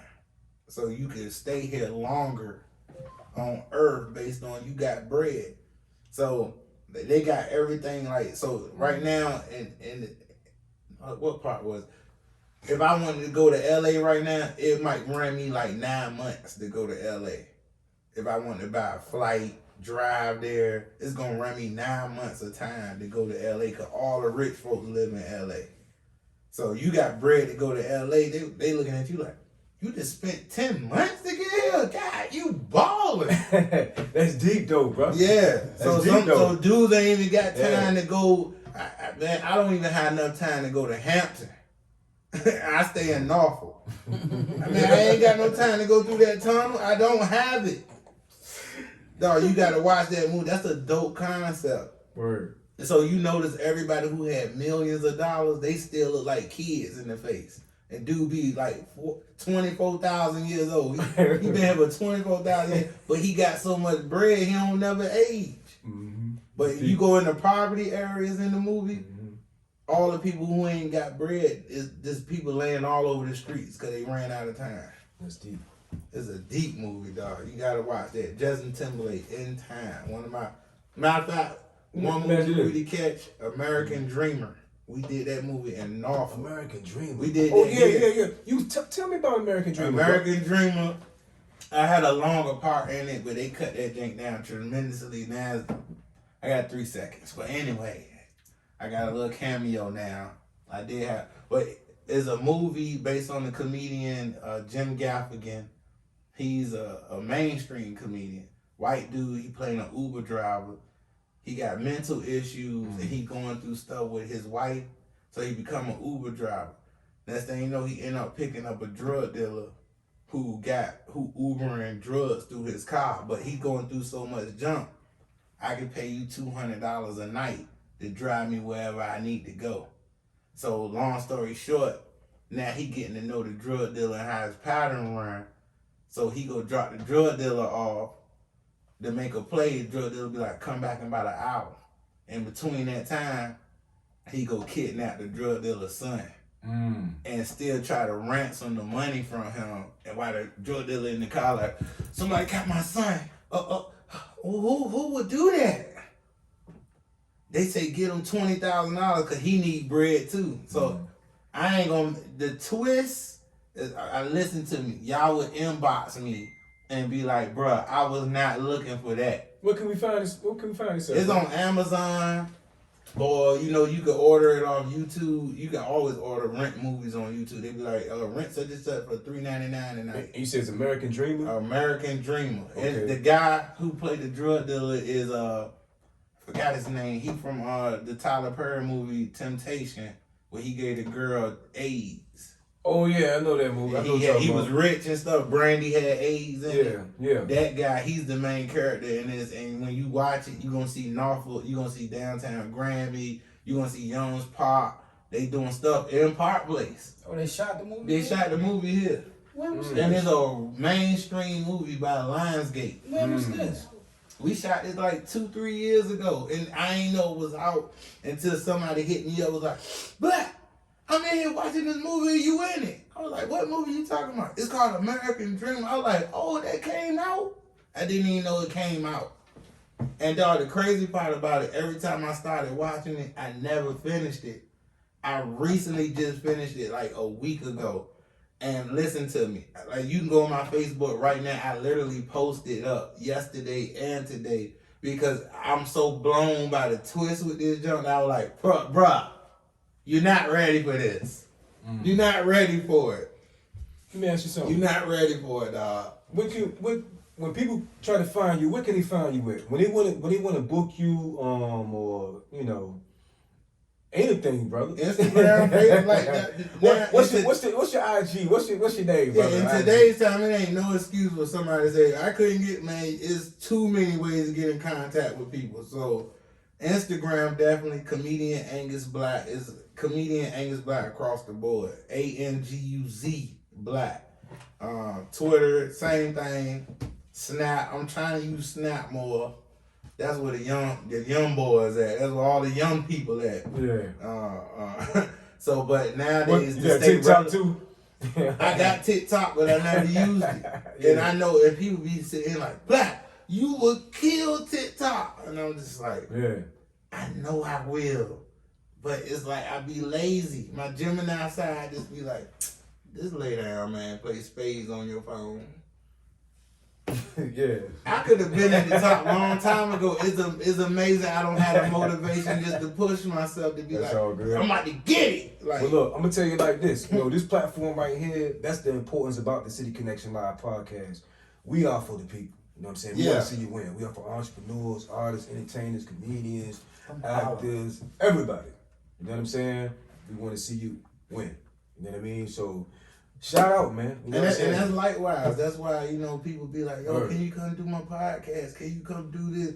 I don't even be knowing half the people. And I just be like, yo, I like to plant a seed where it's just like, you never know. Them dudes might take off and they'll be like, man, when we weren't doing nothing, Black came through all the time. Like, I want people to remember me like that. To the point, it's like, Angus on doing big shows. He touring. He doing a lot of things. But if he home, he gonna come through. Right. You know, as long as I see you going somewhere with it, like not just be like, you know how some people like, soon as you start off with the word trying with me, once you just say, man, I'm trying to put this whole, I'm like, nah, hit me up when you ready. I ain't with the trying process. I went through that already, and it's tiresome. So hit me when you ready. Meaning hit me when you got the building, your junk is set up right, you got a budget, you know how many people it hold. Like, I'm good on the business side too. I sell tea, I sell wine, I sell the detox tea stuff. I get in all businesses. If I see, right now I'm probably about to start selling COVID tests in a little while. I'm just waiting on that call. I forgot too, man. I did some research and found out you was the first guy to sell the Spanx around here. Some shit. Is that real? They was called the Body Magic. Yeah. Back in the day. Word. And people wouldn't know. I made like in my first 4 months, 4 5 months, I made like $60,000 off of that. And it could have kept going. Just like, but see, people look at these little businesses that you get in and be like, that's a scam, that's a pyramid scheme.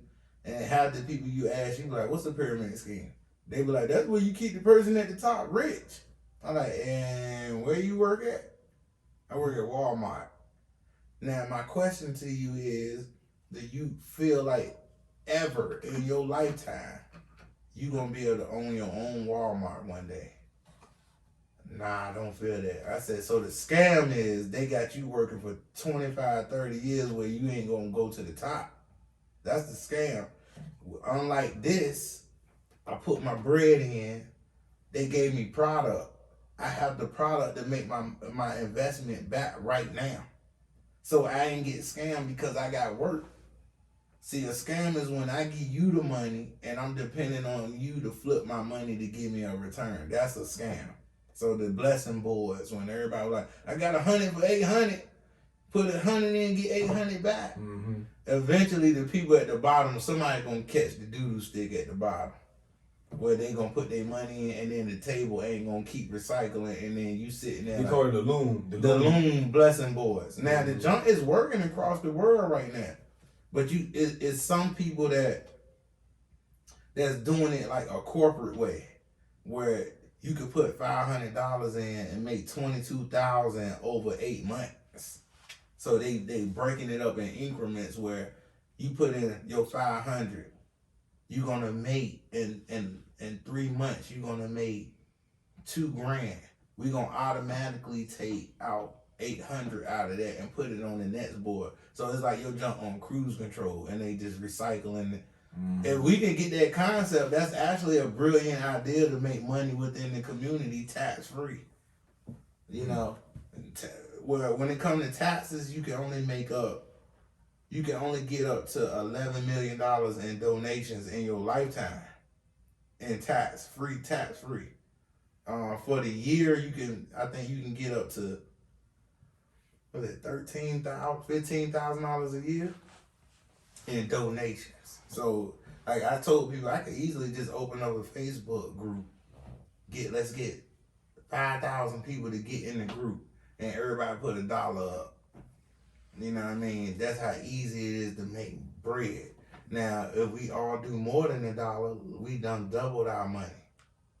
You know what I mean? So imagine if all of us just agree, everybody put up $100.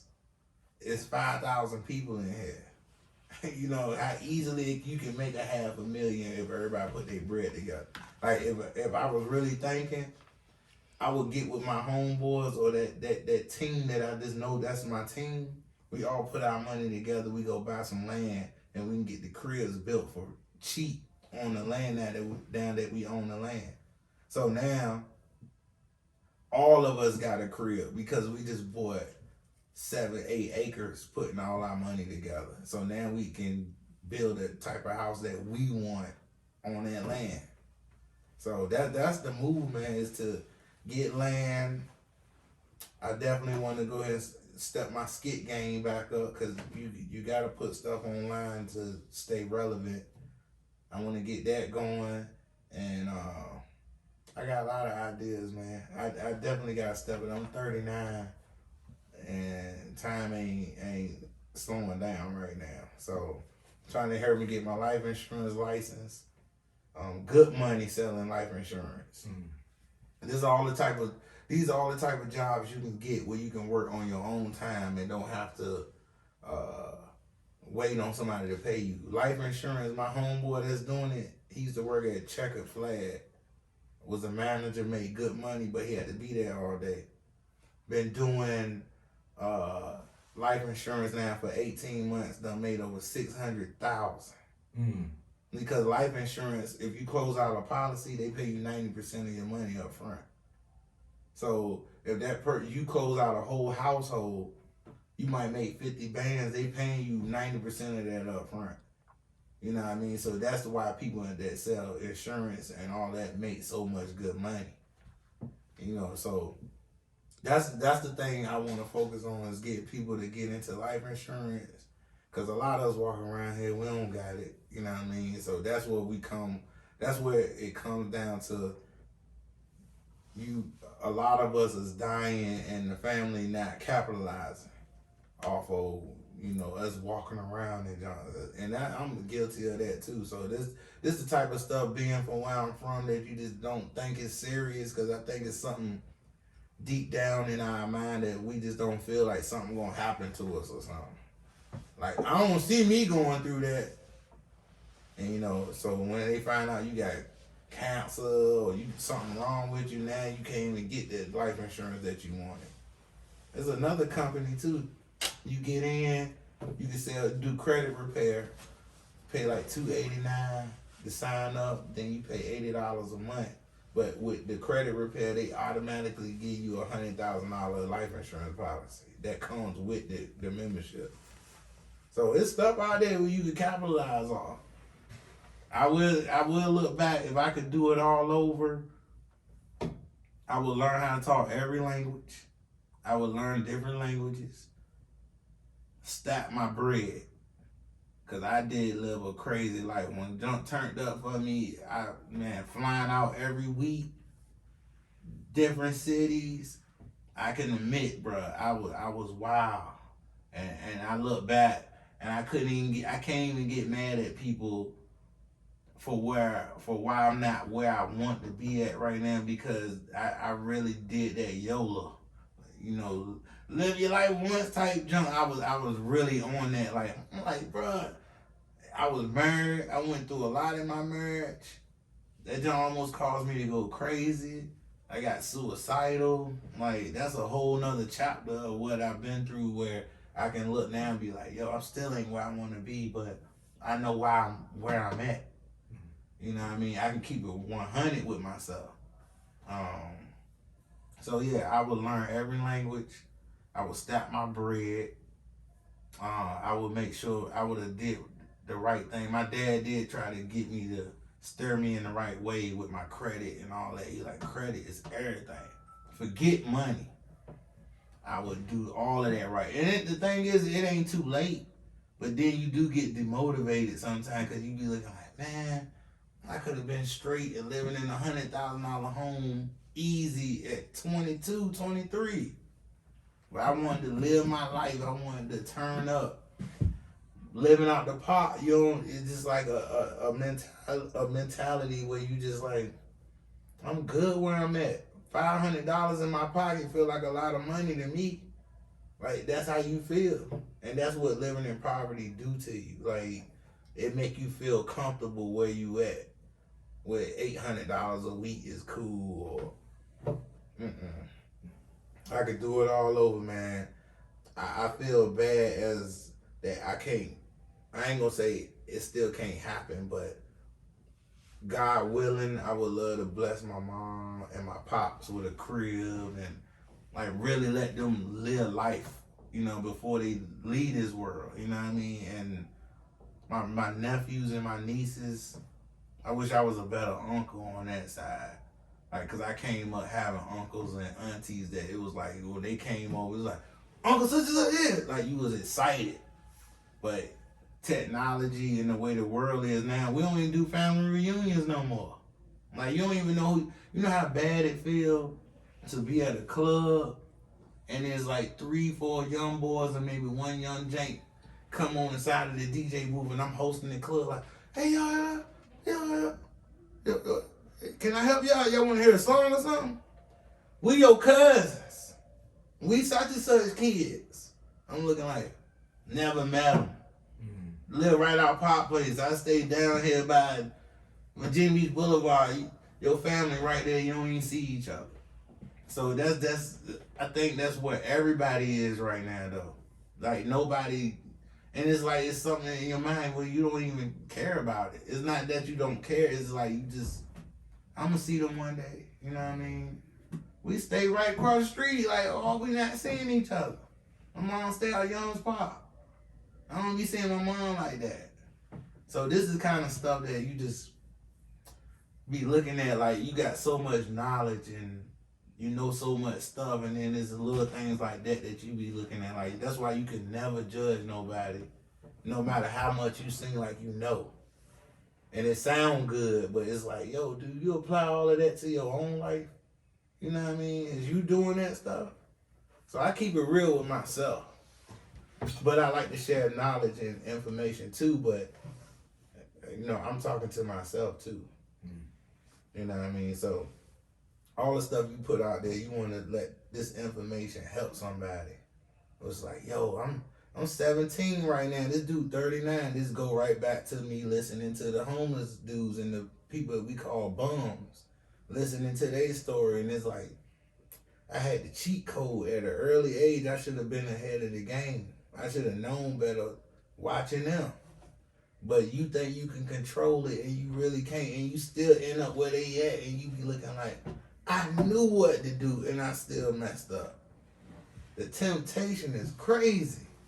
This is the only thing that made me challenge God sometimes, where I be like, I don't get how you designed it this way. Like, we can't do this, we can't do that. You try to threaten us with hell, but the temptations at this level, it's like a game to you. And I get mad on that level. Like, I be having some arguments with God where I feel like, but I think God wants you to be real and talk to him like that, like a real father. You get mad at your dad sometimes. So I can sit here and say that I don't rock with God, or I could be like, I don't believe in this. It's like somebody who walk around saying, who, Kenny? Kenny ain't my daddy. I know Kenny ain't been in your life. I know Kenny ain't been around. But your DNA say otherwise. Despite of you denying him or not, he's still your daddy. And that's what creator mean. Creator don't necessarily mean a male is the person. God, I think God created man and woman to give you his masculine and feminine side, but he not neither one of those. I'm going to give you an idea of how I operate on both sides.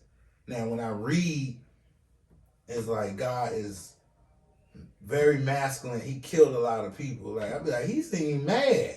You know what I mean? But when he talked more like a female. He talked with a soft tone. Like, it's just, don't do that. It's a more of a motherly love. Like your daddy will tell you, don't mess up, because you get locked up, I ain't coming down there. That's a man. A mama is like, don't do it, because I'm not coming down there. But then you get down there, I can't let my baby stay in there. That's a motherly love. That's the godly love. That's why I be feeling like, I don't know, everything has an opposition. But we could talk about that all day. You know, I appreciate this, because these podcasts be platforms. You know what I mean? I watch Tyson. You watch Tyson podcast? Hot boxing. Mm-hmm. Tyson, this is like a part of therapy for him. You can tell like he talking and kind of, this is keeping him chill. But when I be watching everybody go on his show, it's be like creepy at the same time. Tyson to go left field get docked. Like, hey, Boosie, you don't know, you don't know my shoes and my footsteps. You know, do you like homosexuals? Like, are you homo? You sitting there looking like, Tyson, where are you going at with this? Well, you don't know about, just killing somebody over a t-shirt. Like, a t-shirt? Like, you looking at Boosie looking like that. He just go left field. Yeah. Yeah, so man, I don't know, man. Podcasts is dope. It's now you don't need radio, and you get that's what comedy is, a platform for you to I could go through something right now. We could be talking about this right now. I'll go perform right now, but I just did this podcast tonight. We was talking about, but I just know how to put it into a joke. To make it more funny. And I know this podcast, I won't even coming off on no jokes tonight, like talking about, but it's like, that's just my natural instinct. Like, the way I am off stage is the way I am on stage. Like, so when people who actually met me, they'll go to my show and be like, it seems like you the same person. Like, it ain't no, and like, when I was out Huntersville, all the dope boys, all the people that even knew had bodies on them. Me and my brother was outside 2, 3, 4 o'clock in the morning telling stories all night. We got all to do. Yo, tell that story about that dude on the like, they had their favorite story. To this day, people were like, yo, Angus and them, they was doing that back in the day. Had the hood 4 or 5. I'm talking about killers out there. Yo, I had to joke to keep niggas off my tail. Like, it be dudes that I be scared of, and it was like, yo, you made them laugh, and it was just like, yo, man, you all right with me, to the point somebody mess with me. Like, yo, you good? Somebody mess? I done got the bullies on my side, making them laugh. Eddie Griffin got the same story. He said, when I got locked up, I was making dudes laugh in prison, keeping them off my tail. Laughter goes a long way. Yeah. You would think that women like rappers and all of these type of dudes. Man, comedians, when we on the road, you can make a woman laugh. I don't care. She want to laugh. If it weren't for women, our comedy shows wouldn't be filled up. Women go out to comedy clubs. They go out girls' night. Men don't do. If a man out there with his girl, it's because she made him come out because she wanted to go see the comedy act. And them girls would be, dog, it'd be so crazy. Like me, I've been through some deadly junk in my marriage, so I don't disrespect guys who married, to the point where it's like a dude could be like, come out to the show, I'm selling merchandise, the girl come out, oh my God, you were so hilarious, hey babe, give me a picture of me and her. He looking like, I want to get in a picture. No. I'm looking already, I'm feeling the tension like, oh Lord have mercy. Alright, so then I don't even try to get in. She get all clothes, put her around, like, chill out. I can look at the dude and tell he ain't liking this. So it's just like, So then, next thing you know, I get an inbox. Hey, how was the girl just at your show? Yo, I'm about to drop him off. What you doing? Dog, and this is what made me, I did an 8-year bid, bro. Right. Okay, when I say 8-year bid, I mean 8 years of marriage. Okay. And I did that, and now I don't know if I'm gonna get married again. I don't. Like, the world's so distracted now. Women got options. They got a lot of options, so the pressure of you keeping up, dog, it could drive you crazy, because it's like the thought of your woman thinking of this other guy or throwing another person that is doing better than you is a terrible feeling. And I was going through that. And I couldn't keep up. Like, if you really look at, let's just break it down to a small number. 3 dudes a day inboxing your girl, or she getting approached by 3 guys a day. 7 days a week, that's 21 dudes. Out of 21 dudes, at least 6 of them doing better than you. So here it is, you don't come through, your girl starting to feel some type of way. She thinking about them 6 dudes that seem like, yo, you need anything? I don't want nothing from you. Yo, you need some bread? You need some money for lunch? You ain't got bread to give your girl money for lunch at work. It's like she know you what you He going done through. then. Then she was like, hey, what's your cash out? He ain't even getting her a choice. What's your cash out? It's such and such, such and such. She done opened the door. See, that's what I went through with my girl. It was like, yo, don't be talking about all these dudes on your thread. If they say they like what you posted, cool. But I'm a man. I know how they thinking. Women try to make you look like, you just being jealous right now. No, I'm not.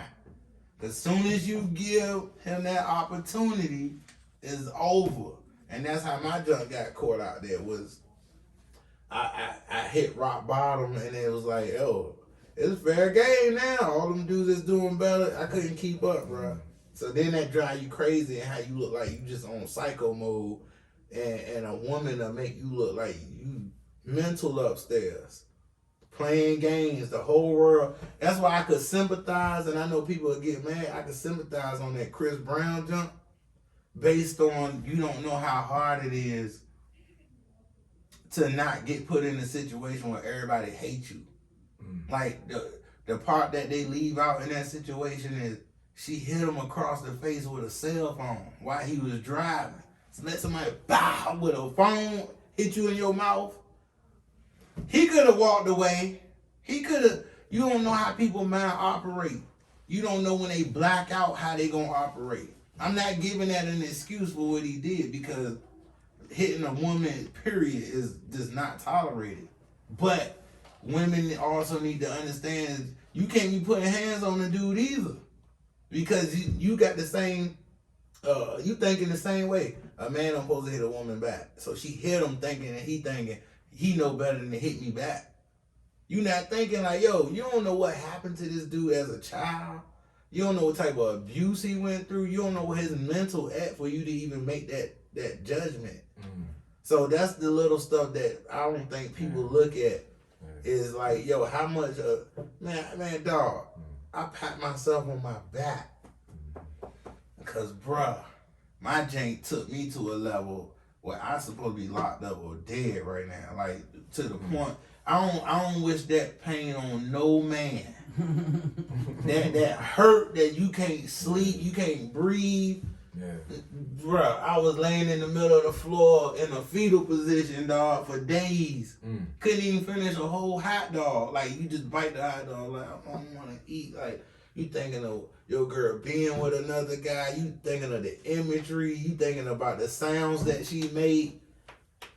Men, we can't handle that junk. We could do dirt and think a girl can handle it, but a guy, oh, we gonna fold like a fortune cookie.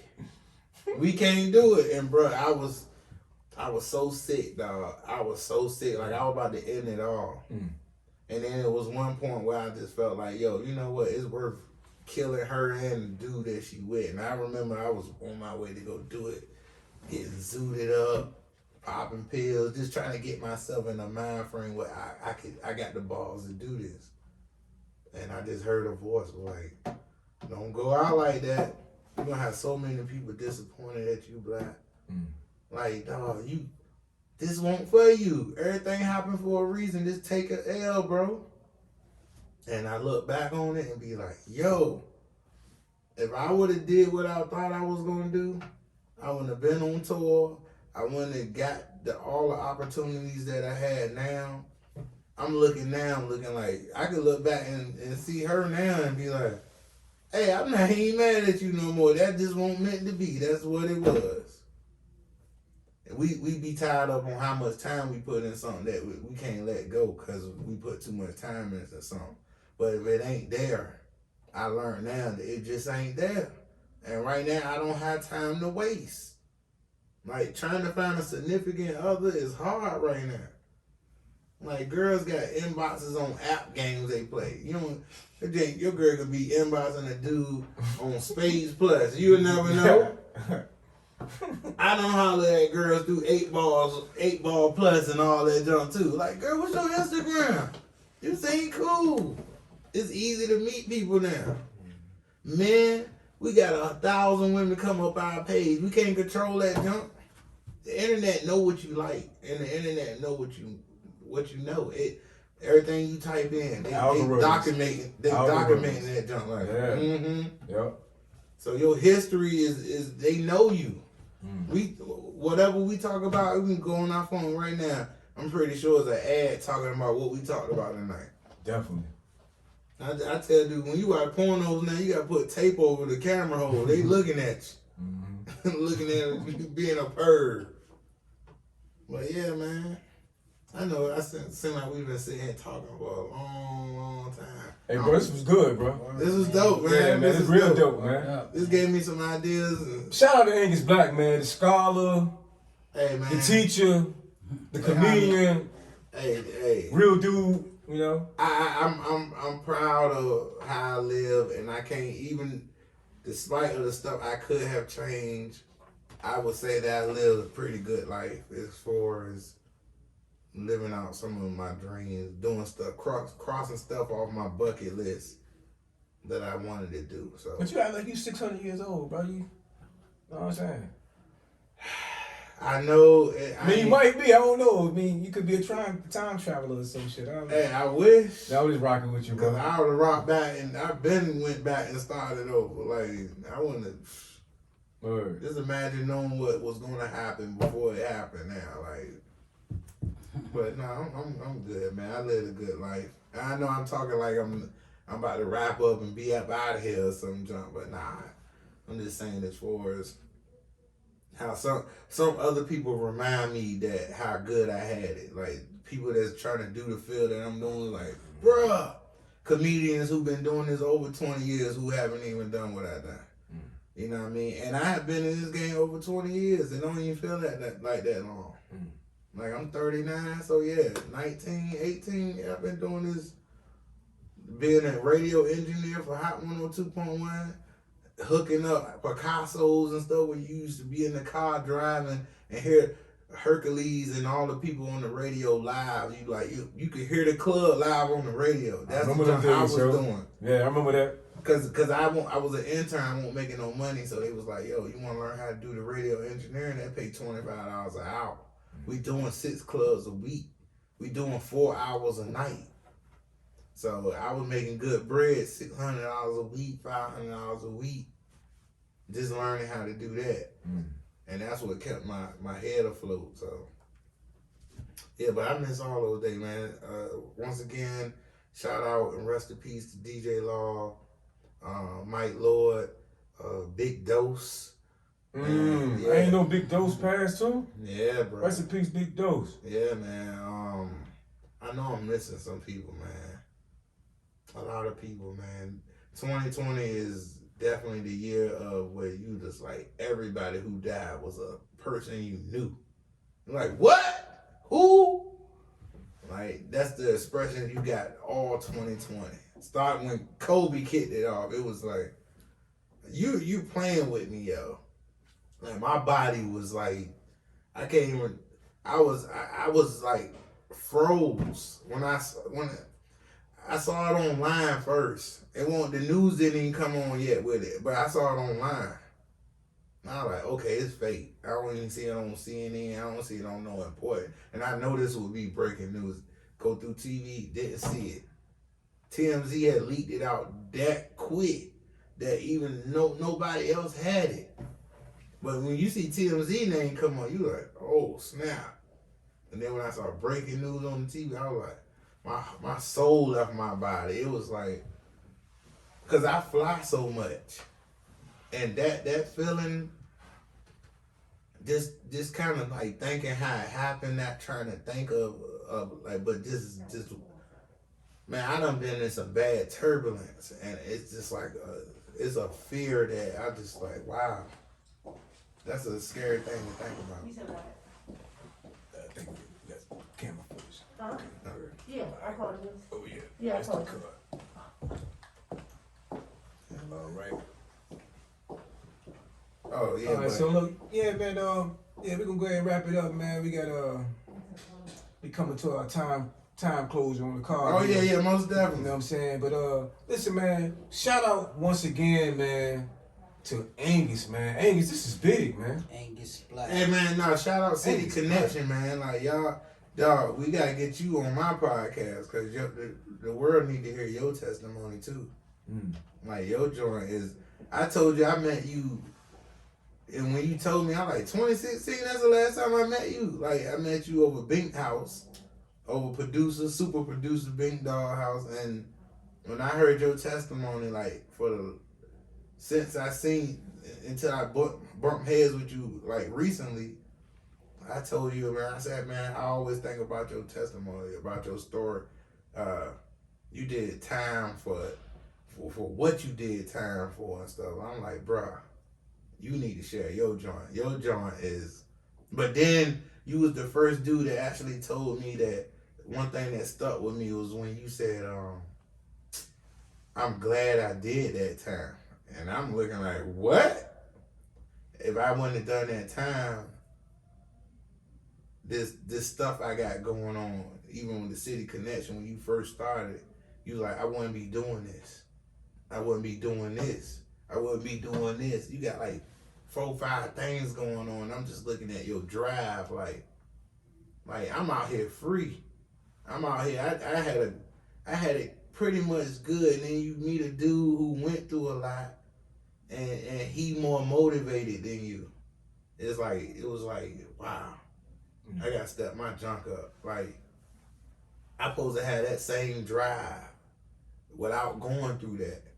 So when I heard your story, like, man, and then for how quickly they could come and mess your life up, and you ain't doing nothing. Like, people don't look how, when I watched the Khalif Browder story, man, dog, they could just pick you up off the street. There's so many dudes that's just in there that don't know why they in there, don't have enough money just to post bail. So they been in there 5 years because they ain't got $1,500, because they ain't got no family that's going to come bail them out. And they in there based on because the police told them somebody said this and you don't even know who that person is.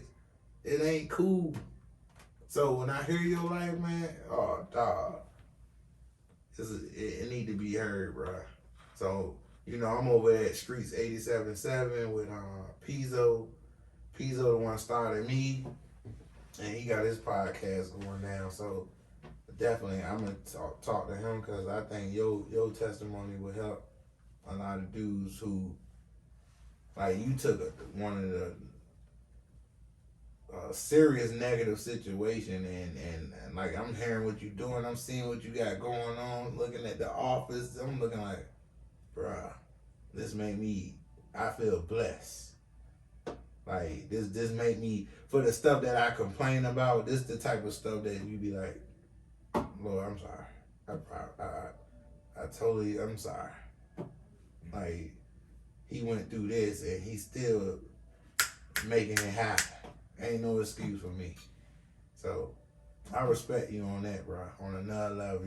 Like I told you, I've been... That's peace, bro. For 4 years, I Bink could tell you. Pizzo and them could tell you. I tell your story like I knew you. Off that one night I met you. Like this dude, it was a decimal point. All he needed was, he called them like his mama house. They showing up at his mama house. This dude, he went in think he about to come back home, and 7 years later, he now coming back home. Like, bruh, think about that. You just thinking, I'm all straight. We cleared it up and we good. And you getting shipped off. Tell that drink, bro. For real. And so it's a pleasure and honor for me to come on your podcast, because you could be gone. You wouldn't even probably be here doing it, but you doing this. Both of y'all. And I don't even know your story, but I know we from the same area.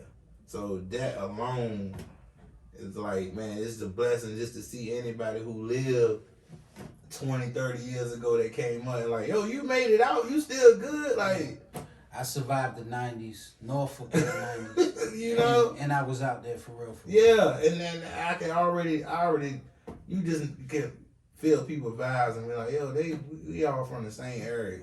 So when people just like, yo, you ain't no real street dude, dog, honor roll or not, if you lived out there and you here today, you found some way to survive. However you did it, all of us are street dudes. Like, however you want to look at it.